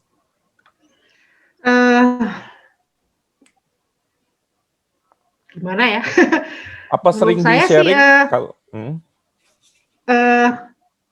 Grup Indonesian Living in Holland ini bukan cuma satu ya grup yang di Belanda ya. Ada juga grup dari yang difokuskan yang Indo. Jadi ada orang Indonesia yang sudah mix atau apa. Jadi di dalam grup itu banyak kan cuma bahasa Belanda ya. Tapi grup kita kan fokusnya orang Indonesia beneran. Jadi yang apapun komunikasinya dalam bahasa Indonesia. Terus karena di Belanda itu kan terdiri dari beberapa provinsi, jadi banyak kan anggota-anggota itu mencari teman-teman yang dekat dengan daerah-daerah tempat tinggal mereka ya. Cuman semuanya ini dilakukan dengan online karena keterbatasan kita cuma boleh terima 1 tamu ya di rumah pada saat ini ya. Jadi semuanya ya online. Aktivitas apa ya sekarang semuanya juga terbatas. Paling banyak cuman inilah masak-memasak. Tapi selama pandemi justru lebih sering ngobrol kali ya Mbak ya selama pandemi. Iya, betul. Oke. Lebih banyak ngobrol ya dari biasanya karena kita semuanya pada di rumah ya. Jadi kebanyakan online. Oke. Baik, sekarang saya ingin ke Mbak Pamela sebelum nanti ada satu pertanyaan lagi yang mungkin bisa di-sharing kepada yang lain. Mbak Pamela, sekarang ceritain soal brain spotting. Dan mungkin Mbak Pamela juga kabarnya ingin memperkenalkan dan mencoba kepada kita semua yang menyaksikan. Silakan Mbak. Oke. Ya, jadi tadi seperti saya sudah sebutkan ya, kalau kita punya problem, biasanya kemudian terkait dengan perasaan juga, bukan cuma dengan pertanyaan-pertanyaan apa yang harus saya buat. Itu biasanya connect ke perasaan. Makanya tadi itu yang seperti Jackie bilang, ada hal-hal yang dia bisa menjaga dia tetap waras gitu. Nah, kalau kita bicara soal tinggal di luar negeri, itu kata kuncinya, tetap waras itu tuh. Atau di masa pandemi, tetap waras ya. Nah, masalahnya kalau kita bilang tetap waras, kayak tadi yang saya sudah katakan, terkait dengan area otak yang kita sebut area otak subkortikal. Ya, dan di situ tempatnya amigdala, tempatnya limbik system, tempatnya otak untuk mengevaluasi perasaan-perasaan yang ada di diri kita. Di situ juga pusatnya regulasi diri. Betul bahwa membuat keputusan adalah area otak neokorteks ya, area otak untuk menganalisa, berpikir, logika, bicara, bahasa itu ada di neokorteks. Tetapi kalau kita bicara regulasi diri, pusatnya itu ada di subkortikal. Gitu. Dan area otak subkortikal ini juga mengendalikan atau bukan mengendalikan, jadi dia juga tempat harapan. Jadi kalau buat saya menarik, di tempat yang sama, dia tempat untuk menyimpan kapsul-kapsul memori perasaan yang nggak enak, tetapi di tempat yang sama juga, dia bisa menyimpan perasaan positif. Dia juga bisa menyimpan tentang harapan, dia juga merupakan tempat pusat kreativitas, makanya kalau ini disentuh, kita bisa nemuin tuh hidden strength kita di mana. Potensi kita yang belum keluar di mana, itu bisa kita sentuh. Dan area subkortikal ini, sinyalnya, kalau kita bicara sinyal kayak HP ya, nyambung pertamanya itu kemudian ke refleks badan. Jadi nyambung pertamanya bukan ke area berpikir. Makanya kenapa orang suka bilang penyesalan datangnya terlambat, ya kan? Karena udah kejadian dulu tuh gitu. Udah refleks dulu, baru nanti nyesel deh. Nah, karena itu dia nyambung langsung ke refleks badan, ke refleks perilaku gitu ya. Kalau misalnya sedih, lonely, lalu kemudian menjadi menutup diri misalnya kecenderungannya, itu pola-pola perilaku. Di situ juga area otak subkortikal juga tempatnya kebiasaan. Kayak tadi kalau misalnya Jackie bilang perlu mengubah kebiasaan terkait misalnya seasonal depression, ya betul, karena kita kalau tinggal di Indonesia sudah lama dari kecil sampai sekarang, mengubah itu nggak gampang. Ya, karena yang bekerja itu area otak subkortikal menyimpan semua memori tentang itu. Nah, jadi, bagaimana caranya supaya kita bisa membuat diri kita tetap waras atau membuat diri kita tetap berdamai di masa-masa sulit, atau seperti tadi yang Mas Imam bilang ya, ada yang merasa masih struggling dengan semua pembicaraan kita ini tadi, atau justru yang udah oke tapi mau nguatin harapan kita, atau mau seperti aku menemuin terobosan apa lagi yang aku bisa buat gitu. Nah, area otak subkortikal ini yang perlu kita sentuh gitu. Dan gimana caranya? kalau yang saya pelajari, yang saya dalamin memang kebetulan psikoterapi brain spotting. Jadi kita bisa menemukan area otak subkortikal ini nih yang menyimpan si kapsul-kapsul problem atau perasaan atau harapan ini ya, dengan mencari posisi mata kita ke arah mana kita melihat. Apakah ke tengah, ke kanan, ke kiri, ya, lalu apakah ke atas, ke bawah, jauh atau dekat, dan juga sambil merasakan di area badan mana terasa perasaan-perasaan itu, terasa problem itu, atau terasa harapan-harapan itu. Lalu nanti kalau sudah ketemu, hanya diam saja di posisi mata itu, dan nanti kita perhatikan apa yang terjadi dengan badan kita. Beberapa orang yang mungkin pernah ikut yoga, meditasi atau mindfulness, ini nyambung sebenarnya, karena akan sangat meningkatkan awareness kita sama diri kita sendiri dan meningkatkan mindfulness kita. Gitu Mas Imam, kurang lebih seperti itu. Kita mau coba, apakah memungkinkan untuk dicoba Mbak? Boleh, yuk kita coba. Coba ya, mungkin sekitar 5 menit gitu kali ya? Ya, oke. Oke, silakan Mbak Pamela. Oke, yuk.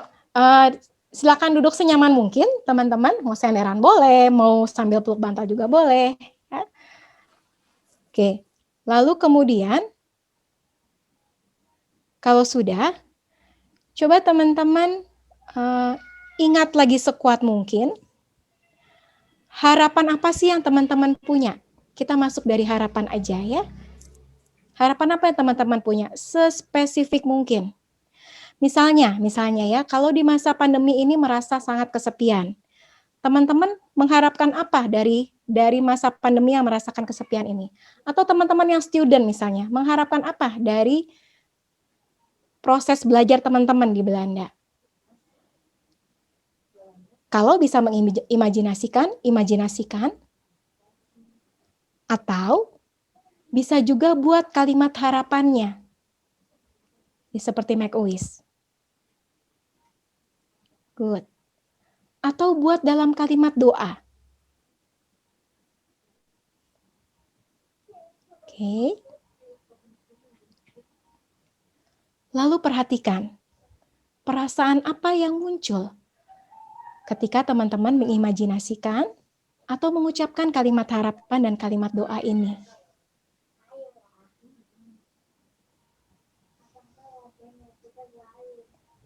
Perhatikan juga di badan bagian mana terasa paling kuat perasaan ini. Kalau nggak terasa apa-apa, it's okay.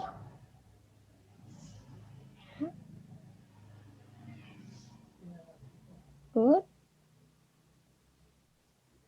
Kalau sudah, kita cari arah lihatnya. Sambil terus membayangkan atau mengucapkan kalimat harapan ini, coba teman-teman gerakin kepala teman-teman pelan-pelan banget ke salah satu arah. Ya, nengok ke salah satu arah, pelan-pelan sekali. Good. Tengok ke salah satu arah. Lalu tahan di situ.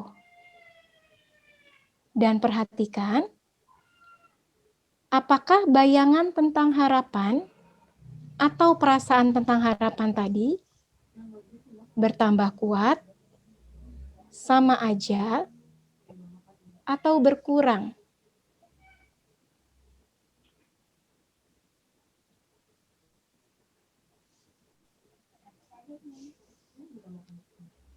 Kalau sudah, kita bandingkan dengan arah satunya. Pelan-pelan sekali lihat ke arah yang berbeda. Jadi tengok ke arah yang berbeda.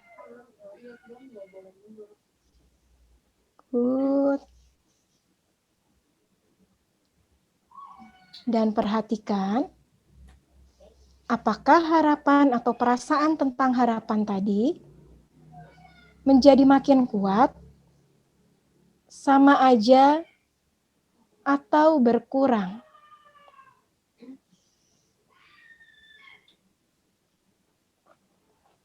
Kalau sudah, sekarang pilih posisi lihat yang paling nyaman antara tengah, kanan atau kiri.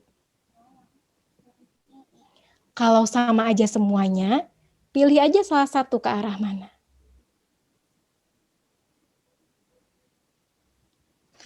Lalu tetap diam di situ.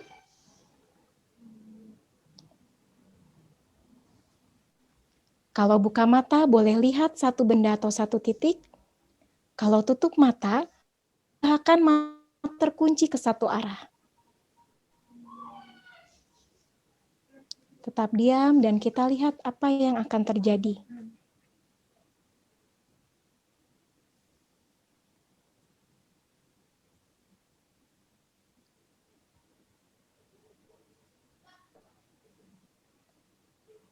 Good.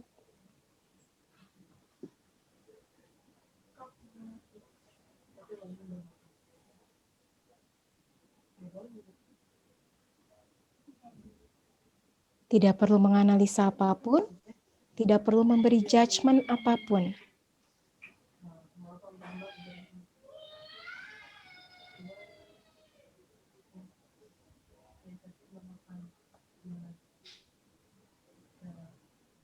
Dan biarkan semua perasaan mengalir.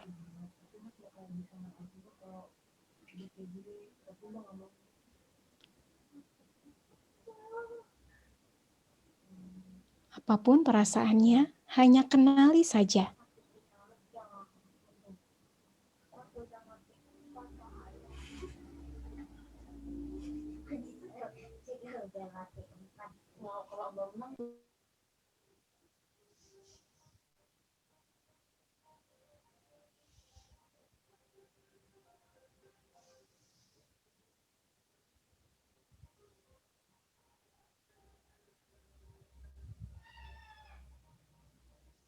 Good.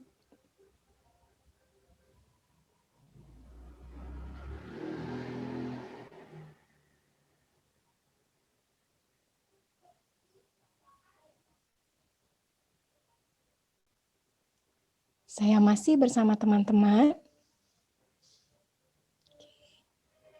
Sebentar lagi. Tetap lihat ke arah itu dan kita lihat apa yang akan terjadi.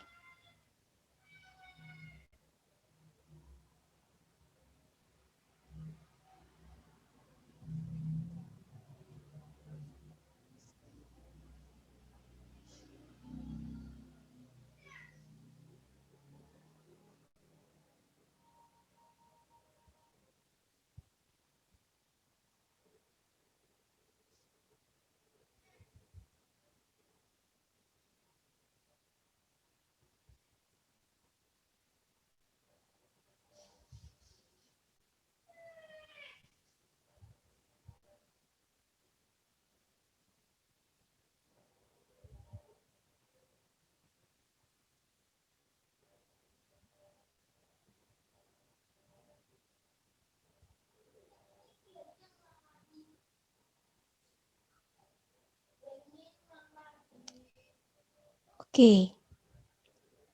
Kalau sudah, sekarang lakukan apapun untuk memperkuat rasa nyaman teman-teman. Boleh dengan mengusap-ngusap bagian badan yang dirasa paling nyaman, atau usap-usap tangan kiri, lalu usap-usap tangan kanan, atau memeluk diri sendiri, atau usap-usap kepala. Oke. Lalu kalau sudah, tarik nafas panjang 5 kali. Tarik nafas dalam, lalu keluarkan dengan lembut.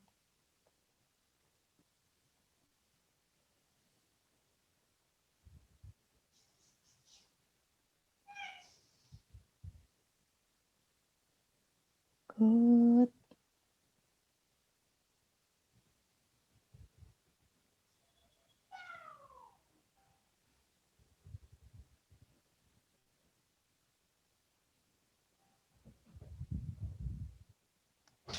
Lalu kalau sudah, pelan-pelan buka mata buat yang tutup mata dan kembali ke ruangan.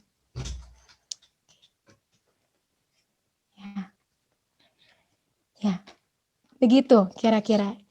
Ini sangat singkat waktunya. Kalau untuk psikoterapi yang ketika betul-betul untuk konseling, biasanya waktunya lebih panjang dan bisa menyentuh sampai ke akar trauma.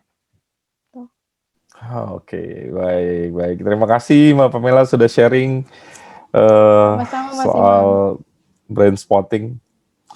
Kalau saya pribadi tadi membayangkan saya entah kenapa saya berpikir saya keluar kantor saya, kemudian saya nggak pakai masker, saya ngelihat mataharinya kena di dahi saya lihat kanan, beberapa tempat yang biasa saya kunjungi saya lihat kiri, kemudian saya lama-lama merasakan ada suasana, ada atmosfer yang biasa saya rasakan, ada angin dingin gitu, dan itu menyenangkan. Terima kasih Mbak Pamela. Oke. Baik, terima kasih. Baik, teman-teman sekalian, itu tadi Mbak Pamela sudah cerita soal brain spotting. Sekarang saya mau balik lagi. Ini saya masih punya waktu beberapa menit ke depan, sekitar 20 menit ke depan. Ada beberapa pertanyaan yang mungkin bisa dikomentari oleh para narasumber. Yang pertama dari Pak atau Mas Hendra Gunawan. Mungkin ini bisa dikomentari oleh Bu Pin maupun Bang Jeki, bagaimana inkulturasi orang Indonesia yang berada di Belanda. Dari cerita-cerita yang saya dengarkan sepertinya terkesan tidak ada. Nah, mungkin ingin tahu lebih dalam lagi, apa sih inkulturasi yang terjadi di sana gitu ya, mungkin seperti itu.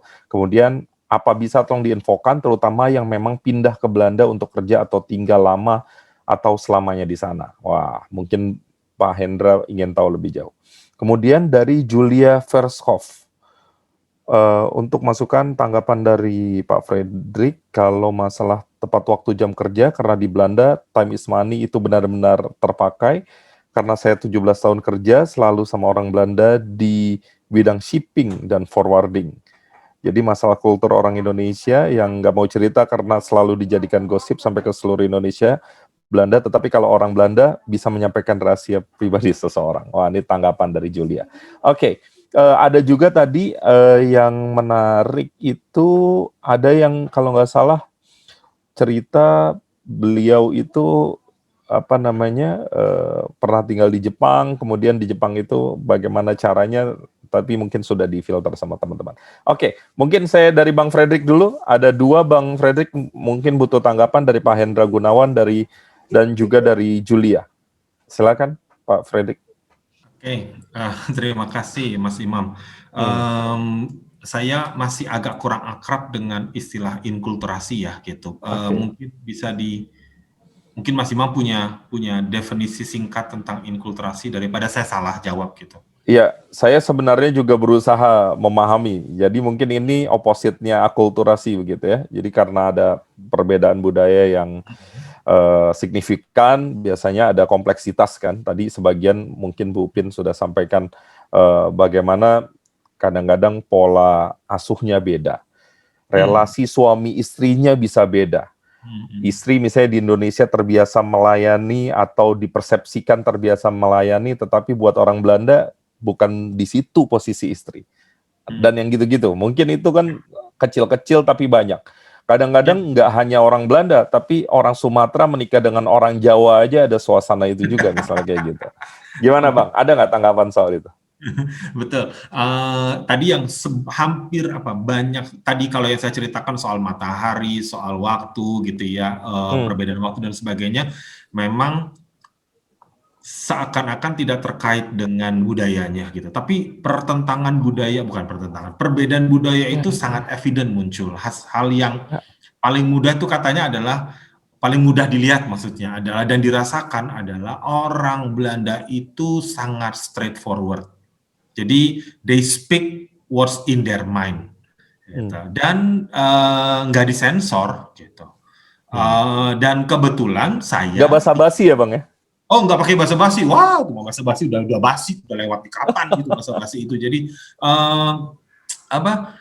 dan kebetulan saya tinggalnya di Rotterdam kan gitu. Kan katanya orang Rotterdam itu karena dia pelabuhan paling besar di Eropa, bahkan pelabuhan di Eropa itu Port of Rotterdam itu yang paling besar. Jadi mereka sangat terbiasa dengan berbagai orang datang dari seluruh dunia, dan karena bisnis udahlah nggak usah pakai basa-basi ABC gitu. Kalau lu maunya X ya X lu ngomongnya. Kalau lu nggak suka dengan penawaran ini, lu bilang nggak suka. Gitu. Agak berbeda dengan Amsterdam. Amsterdam tuh rada tipe memang lebih santai, lebih karena itu memang pusat budaya kan ya. Jadi kalau di Belanda itu dibilangnya orang mengumpulkan uang di Rotterdam dihabiskan di Amsterdam. Nah, dan saya berada di memang jadi di tadi saya bilang di departemen saya itu semuanya memang orang Belanda ya. Cuma 2 orang tadi saya dengan teman saya yang Chinese. Dan itu straightforward-nya itu luar biasa ya. Jadi kalau memang mereka bilang pekerjaan ini nih yang kamu sampaikan ini rubbish, ya rubbish gitu. Jadi mereka nggak akan bilang atau saya nggak suka dengan pekerjaan ini gitu. Atau mereka akan bilang bahwa kenapa kamu nggak memenuhi target ini, berarti kamu nggak respect dengan pekerjaan. Jadi langsung gitu. Kalau orang Indonesia gitu kan akan ya sebenarnya sih saya tahu kamu sudah mencoba sedemikian rupa gitu. Tapi ngomongnya kan panjang ya gitu. Apa yang harusnya disampaikan dalam 1 kalimat itu bisa jadi 10 gitu. Nah, buat kita yang orang Indonesia yang terbiasa untuk masking dulu banyak hal gitu, muter-muter itu tuh shock asli. Gitu. Saya pertama kali juga shock, tapi untungnya saya Batak ya. Kalau Batak kan Batak tembak langsung gitu. Jadi udah lumayan terbiasa gitu. Tapi saya punya teman loh. Oh, Mas Imam tuh kalau di sana mungkin karena sosial apa ya namanya itu. Jadi kesetaraan sosial itu sangat tinggi gitu. Jadi saya ke profesor saya itu manggilnya nama gitu. Dan saya nggak perlu manggil dia dengan prof, kecuali mungkin itu di forum yang sangat resmi gitu ya, tapi enggak. Dan mereka kalau nggak setuju, mereka katakan nggak setuju. Kalau di kita kan lebih banyak kayak nggak enaknya gitu ya. Nah, saya begitu dikasih kesempatan, hey, just call me Jan gitu. Kalau Jan itu adalah nama yang paling banyak ditemui di Belanda, kalau untuk laki-laki sama kayak Asep kalau di Bandung gitu. Nah, jadi Yan gitu, oke, call me Yan, do not call me professor gitu. Ya udah, aku panggil Yan. Gitu. Tapi ada teman saya loh Mas Imam dari Jawa, padahal udah lama di Sunda, sama-sama dosen. Ketika di sana sampai ujung aja dia nggak bisa manggil nama karena nggak nyaman gitu. Nah, itu satu hal yang kecil gitu, dan itu bisa jadi orang akan menganggap bahwa kamu tuh jadi nggak kayak genuine gitu loh. Jadi kalau kamu nggak, ini saya diminta tolong, kalau saya nggak mau, saya akan bilang, wah, sorry, I cannot do that gitu. Oh, saya nggak mau. Ayolah kita jalan-jalan. Oh, enggak, saya lagi mau berjemur, kebetulan ada matahari. Oh, saya lagi mau nyuci gitu. Dan buat mereka, it's no big deal. Nah, kalau orang Indonesia kan kayak, baper. Gitu ya, tapi terus habis itu nggak dilakukan gitu loh Mas Imo. Nah, itu culture gitu. Jadi, itu yang berat kerasanya. Tadi kalau yang sampai dalam banget bahwa istri melayani, saya pernah nanya ke teman saya, oh jadi kalau gitu pagi-pagi kamu bangun, istri kamu bikinin kamu sandwich dong buat dimakan. Lah, ngapain pula dia bikinin saya sandwich? Nah gitu. Jadi nggak ada yang namanya siapa yang melayani siapa, tentu gitu. Tentunya ya di seluruh dunia masih ada ya, selalu perempuan itu agak dalam beberapa area tetap ada gitu, karena mereka yang hamil, mereka yang melahirkan. Tapi tentu saja bahkan di sana cuti melahirkannya juga panjang gitu. Dan ayah cuti itu, suami atau ayah itu cuti juga diberikan kesempatan. Pemerintah itu berupaya untuk itu. Tapi tetap kalau menurut saya kultur budaya itu ada, bagaimana kita menganggap bahwa kita harus sopan santun itu dengan orang Indonesia yang datang ke sana, itu culture-nya, belum lagi bahasa ya Bu Pin ya. Yeah. Tadi Bu Pin bilang bahasa itu gitu. Almost everyone can speak English di sana gitu. Yeah. Tapi ya tadi lebih baik kalau kita mau masuk ke kulit bawangnya yang ke dalam-dalam itu, kita juga belajar bahasa Belanda. Apalagi kalau kita tinggal dan kerja di sana, sebaiknya kita mulai belajar bahasa Belanda. Tantangan besarnya bahasa Belanda adalah kalau saya nggak mencoba belajar, kecuali untuk paham instruksi di kereta api kalau lagi telat gitu ya, atau delay gitu, saya nggak belajar Mas Imam pertama karena satu, otaknya nggak nyampe gitu, untuk S3 aja udah susah gitu ya. Yang kedua adalah profesor saya sempat bilang, cuma 17 juta orang di dunia yang pakai bahasa Belanda. Udahlah, nanti kamu kan nggak tinggal di sini, kamu kan balik lagi, Inggris kamu aja dibenerin gitu. Jadi, tapi kalau kita mau pindah ke sana, mau kerja lama, lebih baik di sana. Sulitnya belajar bahasa Belanda di sana, Mas Imam, adalah kita kalau lagi terbata-bata, orang Belanda tuh switch jadi ngomong Inggris. Kan ngeselin, jadi nggak bisa belajar gitu. Bang Jeki, saya satu pertanyaan lagi sebelum ke Bupin. Tadi saya juga sebenarnya berarti saya kurang memahami apa namanya soal kultur Belanda ya. Bupin sejak awal sudah bilang panggil saja saya Pin, Yes. jangan Bu, jangan Mbak. Tapi saya nggak sanggup juga ternyata. Mungkin See? ya itu pelajaran yang baik. Saya mau tahu Bang, kalau menurut Abang dari sisi keilmuan yang Abang ketahui, kalau memang ada perbedaan budaya yang signifikan, baiknya mereka ketemu di tengah. Akhirnya mereka dalam tanda kutip take and give gitu ya. Atau mereka bisa hidup dengan budayanya masing-masing. Atau harus mengalahkah satu sama lain atau gimana, Bang? Menarik. Jawaban saya akan dimulai dengan sebuah kata yang sangat disukai oleh orang-orang psikologi. Apa itu Mas Imam? Tergantung. Gitu. Nah, Lala tahu tuh. Gitu. Kalau orang psikologi itu jawaban pertamanya pasti tergantung. Tapi gini, kalau kita bicara soal saya mau tinggal di sana dalam jangka waktu yang lama, kalau seseorang menikah kan bukan estimasinya adalah akan di sana lama. Kalau bekerja, kalau dia hanya mikirnya bekerjanya 1 tahun 2 tahun lalu balik lagi, gitu, mungkin beda ya kasusnya. Tapi kalau kita mau di sana, gitu, yang bikin kita sehat mental itu kan adalah seperti Mbak Lala bilang tadi, kita itu fleksibel. Gitu ya. Nah, kata tergantung itu bukan tergantung bercandaan ya, tapi fleksibel dalam artian kalau kita mau di sana, mau nggak mau orang kita yang pendatang kok, gitu. Dan kita cuma 1 orang. Kalau tadi Bu Pin bilang misalnya ada 8.000 orang di situ, tapi kan dibanding 17 juta penduduk Belanda gitu, yang which is mungkin 14 juta atau 15 juta adalah orang yang betul-betul di Belanda, ya mau nggak mau kita yang ikut, gitu. Kita ikut dalam artian ya saya jadi straightforward gitu. Tapi kalau saya lagi meeting dengan orang Indonesia di fakultas, meskipun saya lagi di Belanda, kan saya harus fleksibel ya. Nggak bisa dong saya tiba-tiba bilang pekerjaan kalian rubbish ke orang Indonesia, gitu. Ya, jadi, tapi kalau saya lagi dalam konteks di mana saya di Belanda, kalau buat saya adalah, tadi, kita harus menyesuai dengan itu. Tapi tadi, kalau Mbak Lala bilang, kita tetap punya histori sekian puluh belas tahun kan, orang Indonesia kita kan masih ada, gitu. Nah, sebagian besar dari diri kita atau waktu kita jadi Belanda aja kalau menurut saya. Tapi kita perlu break untuk tetap connect dengan akar kita yang Indonesia kan. Nah, pertemuan dengan orang-orang Indonesia itu, sapaan, diskusi dengan keluarga yang ada di Indonesia masih gitu. Itu tuh kayak break time-nya kita gitu. Karena it's very hard untuk jadi 100% orang Belanda.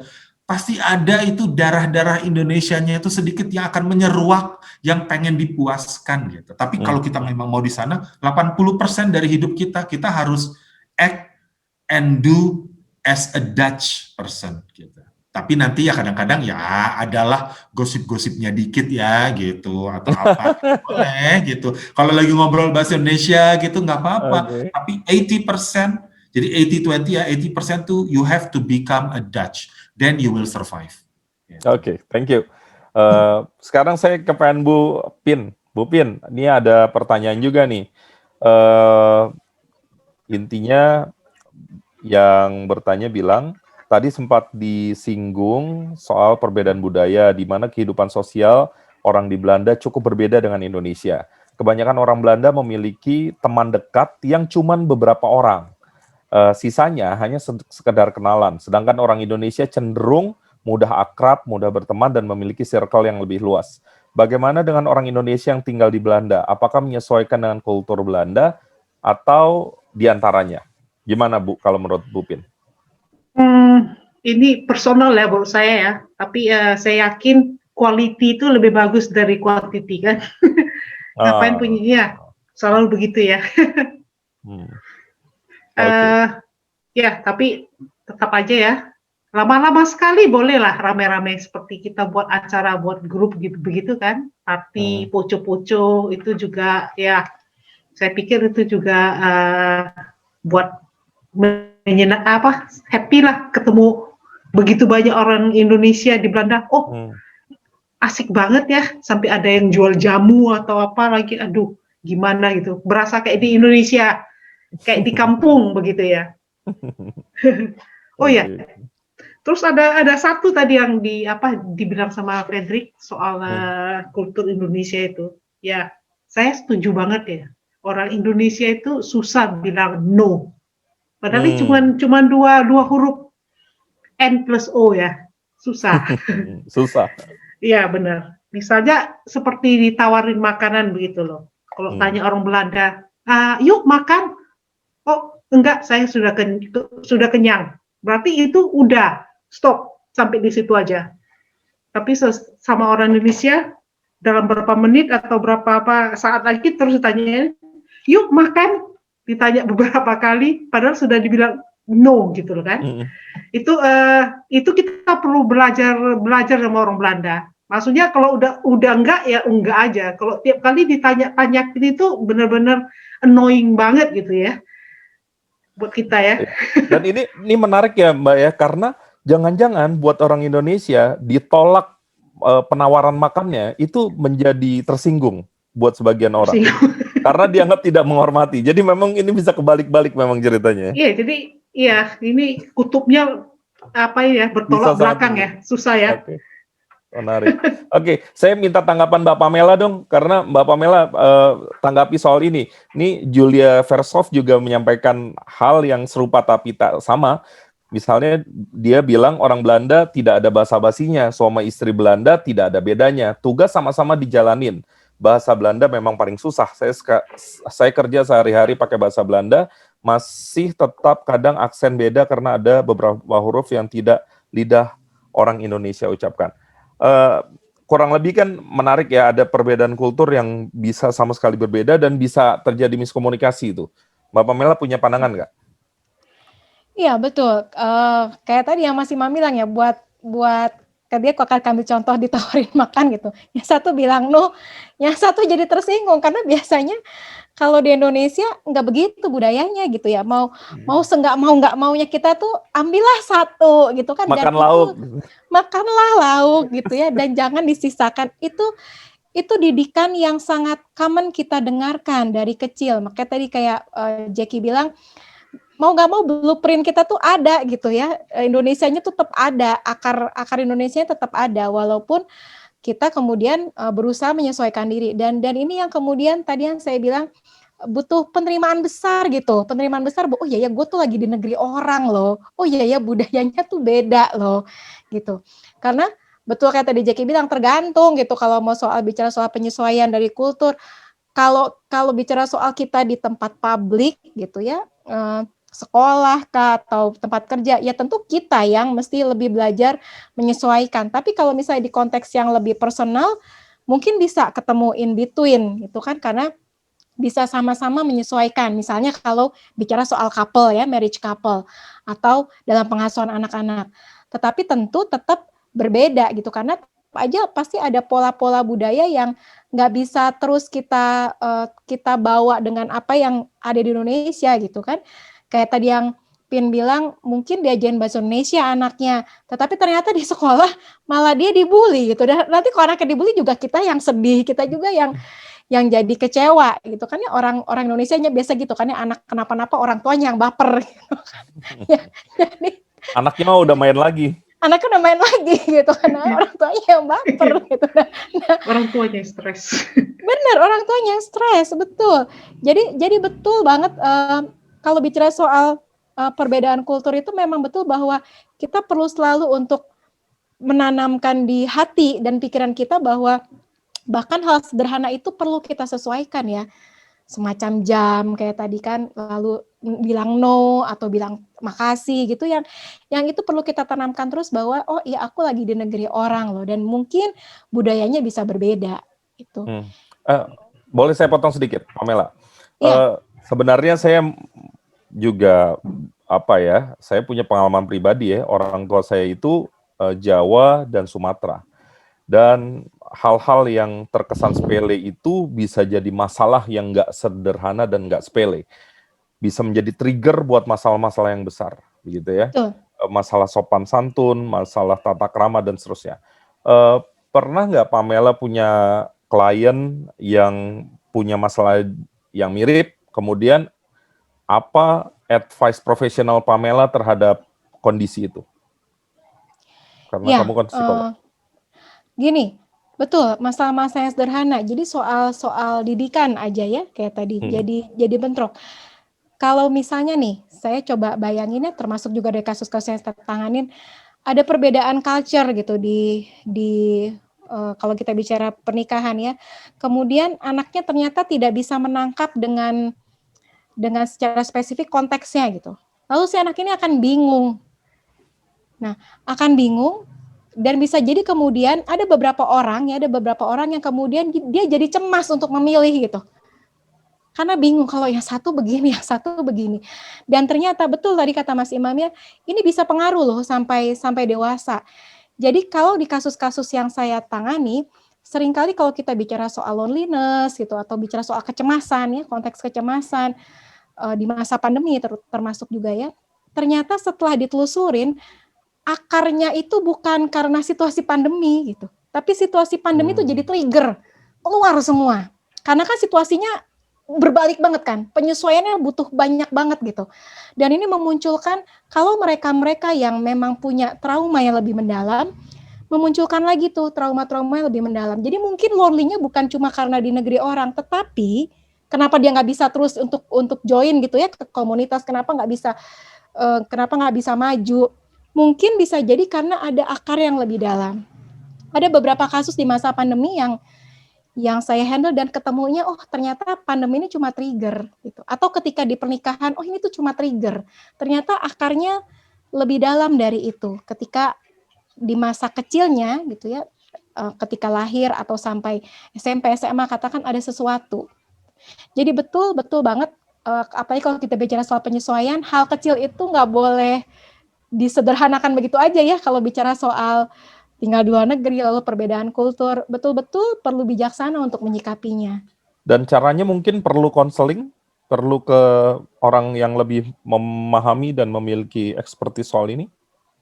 Yes, kalau buat saya pribadi, semakin saya mendalami ilmu psikologi, termasuk di psikoterapi, buat saya akhirnya, kalau memang kita punya masalah, nggak usah malu untuk datang ke konselor, ke psikolog gitu ya, karena kan pasti kerahasiaan terjamin kan, kayak tadi yang Pin bilang, mungkin ada juga yang punya masalah tapi nggak berani ngomong, takut gosip gitu. Apalagi kalau ngomongnya sama Indonesia kan ya, tahu sendiri orang Indonesia dari A bisa nyampe ke Z gitu, bukan cuma ke B tapi bisa nyampe ke Z. Jadi datanglah ke profesional.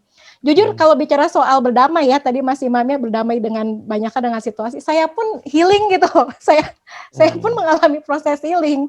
Nah, jadi nggak apa-apa loh, bahkan kadang-kadang expert pun, seseorang yang sudah expert, sudah kuliah tinggi, sudah profesional, kalau memang butuh bantuan, it's okay loh, nggak malu gitu untuk menutupinya.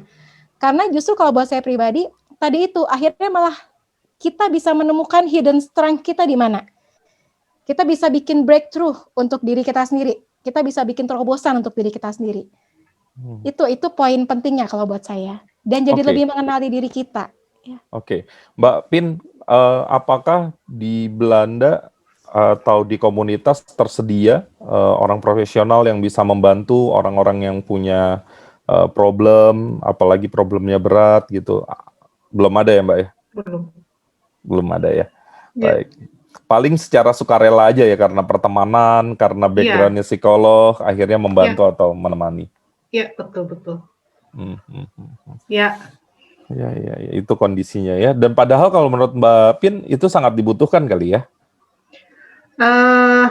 Menurut orang Indonesia susah juga yang dibilang ya.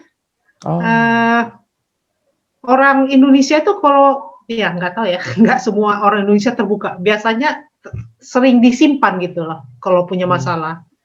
Karena mungkin ya salah satunya juga takut siapa yang dipercaya untuk ngomong soal masalah ini, atau siapa yang bisa membantu, apakah ini orang bisa dipercaya, nanti saya digosip pula di belakang, dimana diomongin, bukan membantu malah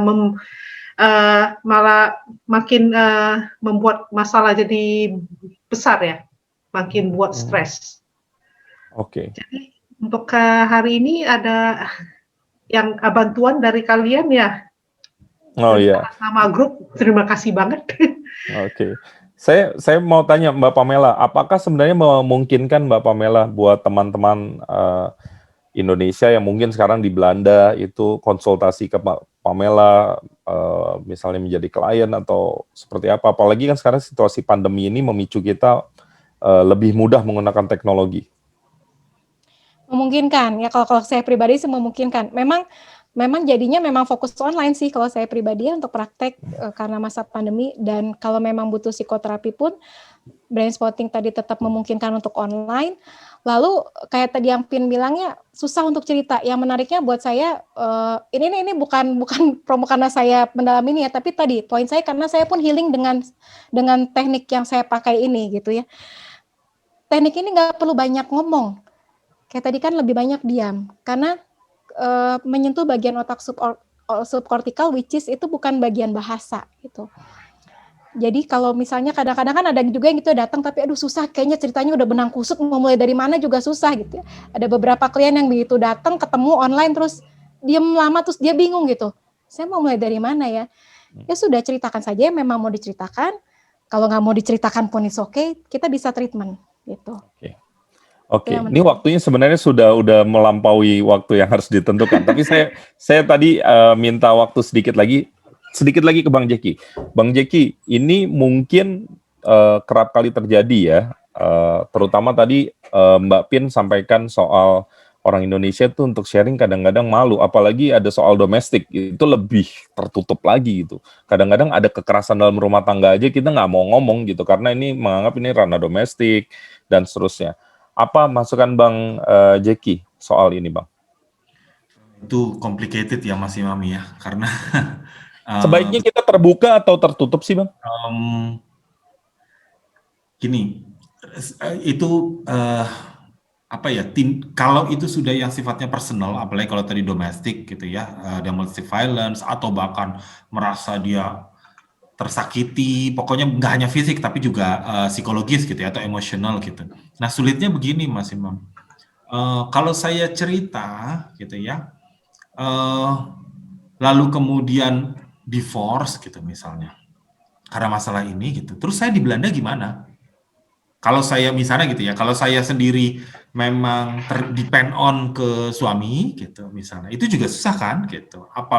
Kalau udah jadi warga negara Belanda gitu, oke lah mungkin ada sosial jaminan sosial dan sebagainya, tapi terus kemudian saya harus gimana? Itu ada juga hambatan itu. Yang kedua adalah saya mau cerita kemana ya? Karena kalau orang dalam keadaan yang emotionally gitu, negatif, terutama negatif emotionally gitu, lebih enak cerita dengan bahasa yang paling mudah dia pakai ya gitu. Saya pernah coba konsul, yang saya konsul tuh orang teman saya yang dari China, bukan yang satu lagi tadi, yang lain lagi ya. Dia ngomong Inggris, saya harus konsul Inggris, dan itu susah ngomong Inggris menjadi psikolog gitu. Kebayang dia juga susah gitu. Nah, ada beberapa mahasiswa Indonesia punya masalah dalam studi dan sebagainya, dia konsul ke psikolog yang disediakan kampus, tapi kan harus tetap pakai bahasa Inggris ya, dan itu nggak nyaman, kita susah untuk ceritanya. Tapi kalau kita ngomong pakai bahasa Indonesia, ke siapa gitu saya ngomongnya? Tadi kata Mbak Pin juga kan, nanti jangan-jangan disebarin sama orang lain atau apa gitu. Nah, jadi kalau menurut saya, ya jadi bisa saja tadi, mungkin kalau nyaman gitu, ya psikolog yang ada di Indonesia atau mungkin nanti ILH, Living in Holland itu bisa bekerja sama dengan biro-biro psikologi di Indonesia. Ada kok beberapa psikolog yang memang lulusan dari Belanda juga. Ada nggak sih Bang psikolog yang pro bono di kampus misalnya? Pro bono ada. Dalam masa seperti ini bahkan makin banyak gitu. Kalau bisa bekerja sama gitu misalnya ILH dengan, nanti saya coba misalnya dengan Fakultas Psikologi Unpad atau UI yang manapun lah, kalau menurut saya bisa sekali. Karena kan orang Indonesia yang dibantu ya gitu. Jadi tetap aja psikolog Indonesia itu juga pasti membantu, cuman memang tadi beberapa psikolog itu akan lebih mudah paham problemnya kalau dia pernah spend some time di Belanda. Gitu. Itu yang mungkin perlu dijembatani ya karena saya tahu kok ada beberapa lulusan psikologi untuk itu gitu. Mungkin nanti setelah ini saya bisa berkontak dengan Bu Pin ya, soal itu saya bisa coba fasilitasi dengan biro di fakultas untuk itu. Oke, keren Bang. Ini juga mungkin bisa ngobrol juga dengan Ocha gitu ya. Jadi saya rasa kita forum ini jadi naik satu level lagi gitu. Ini saya juga dapat informasi dari Ocha, Pamela bahkan sudah menerima 2 sesi konsultasi pro bono saat ini. Terima kasih. Dan saya rasa ini bukti bahwa kan sering ya orang menganggap remeh perbincangan gitu ya. Kita tuh cuman ngomong doang tapi nggak ada action. Saya rasa kita sudah maju 1-2 langkah ke depan dan saya apresiasi Mbak Pamela, Mas Frederick atau Bang Frederick juga berkontribusi. Mudah-mudahan bisa ini ya Bang ya, bisa terus tindak lanjut dan saya rasa ini akan sangat bagus juga untuk komunitas, untuk kita semua. Dan apalagi kampus tentu punya tridharma perguruan tinggi, salah satunya tentu pengabdian ke masyarakat, jadi memang ada channelnya, dan ini bisa sebenarnya saling melengkapi satu sama lain. Oke, saya sudah Mas Imam. Nah, itu dia, apalagi itu. Oke, Bang Jeki, Mbak Pamela, Mbak Pin, kita rasanya sudah melampaui waktu, tetapi ini perjumpaan yang menyenangkan. Saya nggak duga ternyata 1,5 jam terasa singkat kalau buat saya. Mudah-mudahan yang menyaksikan juga demikian. Narasumber, saya ucapkan terima kasih. Yang menonton melalui YouTube, melalui Zoom, saya ucapkan terima kasih. ANP Indonesia, terima kasih. Yang terbaik untuk kita semua, secara khusus yang terbaik untuk teman-teman yang ada di ANP, yang ada di Living in Holland, kemudian yang kerja, menetap, tinggal, sekolah, semua sukses mudah-mudahan. Mudah-mudahan kita bisa jumpa lagi lain waktu, mudah-mudahan kerjasama di antara para pihak juga benar-benar terjadi. Terima kasih, saya harus akhiri perjumpaan kita. Selamat siang atau selamat sore buat teman-teman yang ada di Belanda, selamat malam buat teman-teman yang ada di Indonesia. Terima kasih sekali lagi, sampai jumpa.